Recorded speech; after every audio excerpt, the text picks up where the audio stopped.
UAE ఈ Iran America యుద్ధానికి ఒక దండం పెట్టేసి, మీకు ఒక దండం, మీ యుద్ధానికి ఒక దండం, మీరు మమ్మల్ని లాగొద్దు అని చెప్పి ఏదైతే ఇరాన్కి చెందినటువంటి ఫ్రీజ్ చేసినటువంటి బంగారము డబ్బు ఉందో ఆ డబ్బు అంతటిని కూడా యూఏఈ ఏమొచ్చేసి ఇరాన్కి ఇచ్చేసిందంట. ఈ నెల 11, 12వ తారీఖుల్లో, అంటే మొన్న ఏమొచ్చేసి అందులో $283 మిలియన్ విలువైనటువంటి బంగారం, అంటే 2 టన్నుల బంగారం, దగ్గర దగ్గర 2600 కోట్ల విలువ చేసేటటువంటి బంగారం ఇచ్చేసిందంట.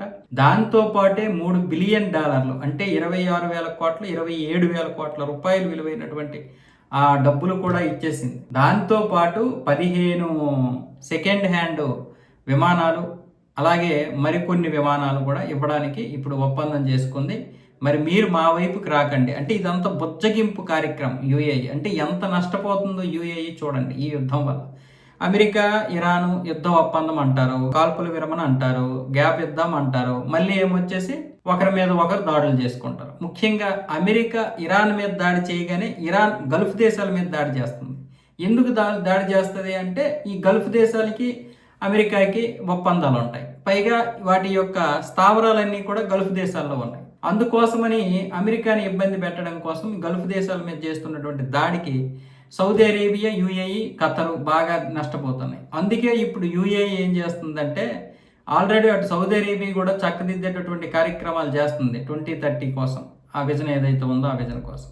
అలాగే యూఏఈ కూడా మీకు ఒక దండం, మీ యుద్ధానికి ఒక దండం, దయచేసి మా వైపు రాకండి, ఆ ఫ్రీజ్ చేసినటువంటి డబ్బులు ఇచ్చేస్తాం, అవసరమైతే మీకు మరికొన్ని ఇవి కూడా ఇస్తామని చెప్పి ఆ 15 విమానాలు ఇవ్వడం.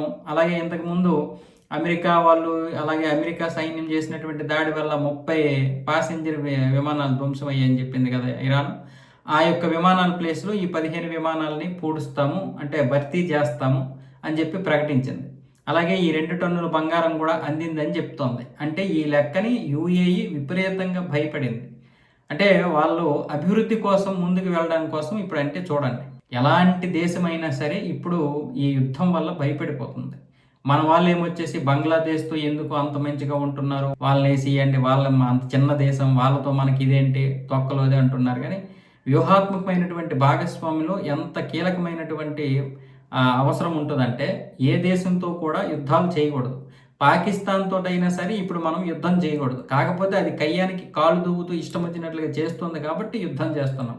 అది కూడా 4 రోజుల్లో మొత్తం ఫినిష్ అయిపోయింది. అంటే యుద్ధం చేసినట్లు ఉంది, వెంటనే ఆ యుద్ధం నుంచి బయటపడినట్లు కూడా ఉంది. ఈరోజు యూఏఈ కూడా భయపడిపోతుందంటే రేపు తన యొక్క దేశం ఆర్థిక పరిస్థితుల్లో గల్లంత అవ్వకూడదు, ఆర్థిక సంక్షోభం రాకూడదు. ప్రతి దేశం కోరుకుంటున్నది ఇదే.